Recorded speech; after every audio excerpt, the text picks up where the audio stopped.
ఇక్కడ ఉందో రాయలసీమ గురించి ఏమన్నా ఉత్తర కోస్తా గురించి ఏమన్నా మీరు ప్రాంతాలు ఏమన్నా ఇస్తారంటే ఆంధ్రప్రదేశ్ గవర్నమెంట్ అప్పట్లో అసలు ఇవ్వలేదంట, పేర్లు కూడా ఇవ్వలేదంట. స్టడీ చేస్తామంటే ఇస్తే దాని తర్వాత ఆయన ఏమంటారంటే ఈ పర్టికులర్ ఆంధ్ర ఎక్కడైతే ఇప్పుడు వాళ్ళు ఏర్పాటు చేస్తుండారో కృష్ణానది ఒడ్డున విపరీతమైన మంచి భూములు, దాంట్లో జియోలాజికల్ సర్వే ఆఫ్ ఇండియా వాళ్ళు కూడా స్టడీ చేసినారు. అది నది ఎట్లయితే ప్రవాహం ఉందో నది కింద అక్విఫర్స్ ఉంటే నది కింద మళ్ళీ నది ప్రవాహం ఉంది కాబట్టి చాలా లోతు ఫర్టైల్ సాయిల్ ఉంటుంది, మట్టి ఉంటుంది, సాయిల్ బేరింగ్ కెపాసిటీ వీక్ ఉంటుంది. ఇది ఎటువంటి పరిస్థితులు కూడా సీస్మిక్ యాక్ట్ అంటే రేపు పొద్దున ఎప్పుడైనా కానీ అర్త్క్వేక్ కదిలే అవకాశాలు ప్రమాదం ఉంది కాబట్టి ఈ ప్రాంతం అయితే వద్దు అన్నాడు ఆయన. ఇది శ్రీరామకృష్ణ కమిటీలో ఆయన ఇచ్చిన రిపోర్టు. మీరు దాన్ని పూర్తిగా చదివినారా లేదా?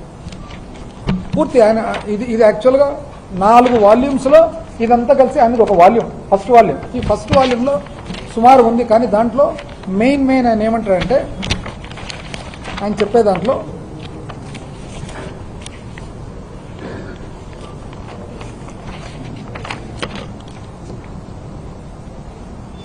Department of town and country planning వాళ్ళని అప్పట్లో అడిగినాము. అడిగితే 8 ప్రాంతాలు చెప్పినారు. ఏది? మూసనూరు, పులిచింతల, అమరావతి, మాచర్ల, బోళ్లపల్లి, వినుకొండ, మార్టూరు, దొనకొండ.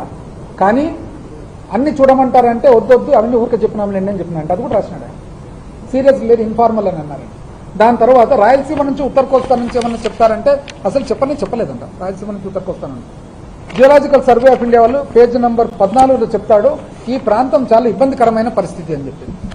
ఇది మళ్ళా 3వ డాక్యుమెంట్. ఇది కూడా దాంట్లో ఏమని చెప్తారంటే ఈ ప్రాంతీయవాదము ఉప ప్రాంతీయవాదం అనేది మొదటి నుంచి ఇక్కడ ఆంధ్రప్రదేశ్లో ఉంది కాబట్టి వెనుకబడిన రాయలసీమ ప్రాంతం అనేది చాలా మొదటి నుంచి కూడా ఒకానొక సమయంలో అసలు రాయలసీమ ప్రాంతము మాకు ఆంధ్రాతో ఎందుకు వస్తే ఇబ్బందికరమైన పరిస్థితులు కదా, అసలు తమిళనాడుతో పాటు ఉంటే మేలు అవుతుంది కదా అని చెప్పి కూడా చెప్తే ఆ రోజు ఎన్నో వాగ్దానాలు చెప్పి రాయలసీమ ప్రాంతాన్ని ఇంటిగ్రేషన్లోకి తీసుకొని రావడం జరిగింది అని చెప్పినాడు బుక్లో. నేను చెప్పేది కాదు, శివరామకృష్ణన్ గారు రాసినాడు. దానికి తోడు ఆయన ఏమంటాడు మళ్ళా ఆంధ్రప్రదేశ్లో ఒక కొత్త రకమైన ఆలోచన విధానం ఉంది. మాట్లాడితే సింగపూర్తో కొరియాతో పోల్చుకుంటారు, అది ప్రమాదకరం అని కూడా అంటాడు. పేజ్ నెంబర్ 6లో ఏమంటాడు అది ప్రమాదకరం, అట్లా పోల్చుకోవడం, వాళ్ళు కంప్లీట్గా వేరే మనం కంప్లీట్గా వేరే అని కూడా చెప్తాడు అనమాట. ద హిస్టారికల్ కాన్సెప్ట్స్లో ఆయన నీట్గా చెప్తాడు. ఏమని? పేజ్ నెంబర్ 8లో ఇది వెనకబడిన ప్రాంతం, ఇది ఏమాత్రం చాలా జాగ్రత్తగా చూడాల్సిన పరిస్థితి ఉంది, న్యాయం చేయాల్సిన పరిస్థితి ఉందని. దాని తర్వాత సాయిల్ బేరింగ్ కెపాసిటీ గురించి ఆ రోజే మాట్లాడినాయండి. పేజ్ నెంబర్ 13లో ఏమంటాడు? సాయిల్ బేరింగ్ కెపాసిటీ అంటే భూమి మీద ఉండే పటుత్వం ఏదైనా కానీ కట్టాలంటే బిల్డింగ్లు కానీ పిల్లర్లు కానీ హైదరాబాద్ నగరంలో 30 మెట్రిక్ టన్నులు పర్ స్క్వేర్ మీటర్ అంటే ఒక చదరపు మీటర్ తీసుకుంటే 30 టన్నుల లోడ్ తీసుకోగలుగుతుంది హైదరాబాద్లో. చెన్నైలో 12 నుంచి 15 టన్నుల లోడ్, అందుకనే వాళ్ళు పిల్లర్స్ వేస్తారు లోపలికి. బెంగళూరులో 25 నుంచి 30 టన్నులు తీసుకుంటుంది, కానీ అమరావతిలో మాత్రం కేవలం 9 టన్నులు మాత్రమే. ఒక చదరపు మీటర్ తీసుకుంటే 9 టన్నులు మాత్రమే తీసుకుంటుంది తప్ప అంతకుమించి తీసుకునేదానికి లేదని. ఇదంతా తెలిసిన తర్వాత మేము స్టడీ చేయించినాం. స్టడీ చేపిస్తే ఐఐటి మెడ్రాస్ వాళ్ళతో స్టడీ చేయించినాం. ఐఐటి మెడ్రాస్ వాళ్ళతో స్టడీ చేపిస్తే వాళ్ళు ఏమంటారంటే వాళ్ళు సిమ్యులేషన్ చేసినారు. సిమ్యులేషన్ చేస్తే ఆ ప్రాంతంలో ఫస్ట్ పాయింట్ గుర్తుపెట్టుకోవాల్సినది అది ఒక ఫ్లడ్ ప్లెయిన్. ఇప్పుడు ఏదైతే రాజధాని కడుతున్నారో అది ఒక ఫ్లడ్ ప్లెయిన్. ఫ్లడ్ ప్లెయిన్ అంటే అర్థం ఏమి? ప్రజలందరూ కూడా అర్థం కావాలా. ఒక నది ప్రవాహ ప్రాంతాల్లో అది టోటల్ నది పారేది రివర్ బేసిన్ అంటారు. దాంట్లో ఫ్లడ్ ప్లెయిన్ అనేది ఎక్కడొస్తుందంటే ఒక పర్టికులర్ ఏరియాలో చిన్న పక్కన ఉపనదులన్నీ వచ్చి నదిలోకి వచ్చేస్తాయి అన్నమాట. ఆ area flood plain. Flood bank అంటే ఏమి? రివర్ బ్యాంక్ అంటే ఏమి? రివర్ బ్యాంక్ అంటే నది పక్కన. ఇప్పుడు మనకు శ్రీశైలం డ్యామ్ ఉంది, కొండలు ఉంటాయి, అది బ్యాంకు, నీళ్ళు ఎప్పటికి కూడా పైకి ఎక్కవు. కానీ ఏదైతే ఫ్లడ్ ప్లెయిన్ ఉంటుందో ఈ ప్రాంతం ఏదైతే వెలగపూడి తుళ్ళు ప్రాంతం ఉందో అది ఎప్పుడైనా కానీ చుట్టుపక్కల ఉండే ఎన్నో వందల చదరపు కిలోమీటర్లలో ఉన్న ఉపనదుల నీళ్ళన్నీ వచ్చి ఆ ప్రాంతంలోనే కృష్ణానదిలోకి ఎంటర్ అవుతాయి. కృష్ణానది ఎప్పుడైతే పొంగుతుందో మళ్ళీ ఆ ప్రాంతంలోనే పొంగుతుంది అనమాట. It is called flood plain. ఇదేం మీకు తెలియక కాదు. అందుకనే వాళ్ళు ఐఐటి మెడ్రాస్ వాళ్ళు చేసిన స్టడీలు ఏమని చెప్తున్నారు, ఇప్పుడు ఏదైతే సెక్రటేరియట్ కడుతున్నారో అక్కడ 1/2 మీటర్ నీళ్ళు లాగితే కూడా ఆ ప్రాంతంలో భూమి కాదని చెప్పి 1/2 మీటర్ నీళ్ళు లాగితే ఇప్పుడు వీళ్ళు రాజధాని ప్రాంతం ఏదైతే చెప్తున్నారో దాంట్లో 70% నీళ్ళు ఆగిపోతాయి. 1 మీటర్ నీళ్ళు ఆగితే 71% నీళ్ళు ఆగిపోతాయి. అంటే ఇంచుమించు 3/4 ఇదేమి ఎవ్వరు మనకు చెప్పాల్సిన అవసరం లే. ఎవరైనా కానీ విజయవాడకు హైదరాబాద్ నుంచి ఏరోప్లేన్లో పోయే వాళ్ళు చూస్తే మీరు ఏరోప్లేన్ ఫ్లైట్ పాత్ వచ్చేసి ఆ ప్రాంతం పై నుంచి వచ్చి ఎయిర్పోర్ట్లోకి ల్యాండింగ్ అవుతుంది.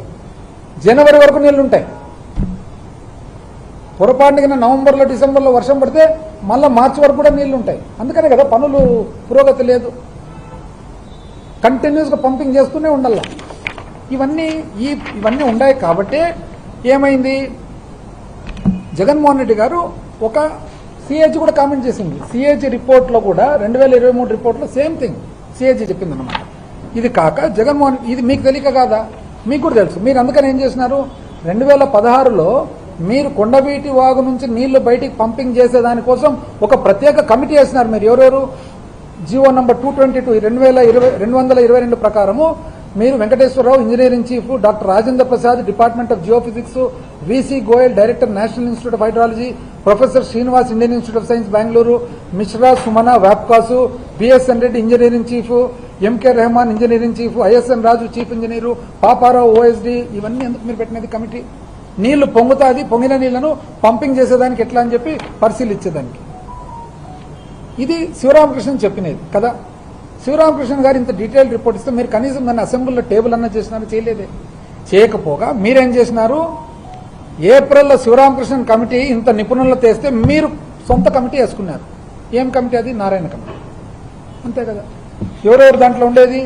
Narayana, Shri P Narayana minister, YS Chowdary garu Rajya Sabha MP వ్యాపారవేత్త, గల్లా జయదేవ్ వ్యాపారవేత్త లోక్సభ ఎంపీ, బీద మస్తాన్ రావు ఎక్స్ఎమ్మెల్యే వ్యాపారవేత్త, జీవి సంజయ్ రెడ్డి జీవికే గ్రూపు వ్యాపారవేత్త, బొమ్మిడాల శ్రీనివాసు జిఎంఆర్ గ్రూపు వ్యాపారవేత్త, ప్రభాకర్ రావు న్యూజివీడ్ సీడ్స్ వ్యాపారవేత్త, చింతలపాటి శ్రీనివాసరాజు సీనియర్ రాజు వ్యాపారవేత్త.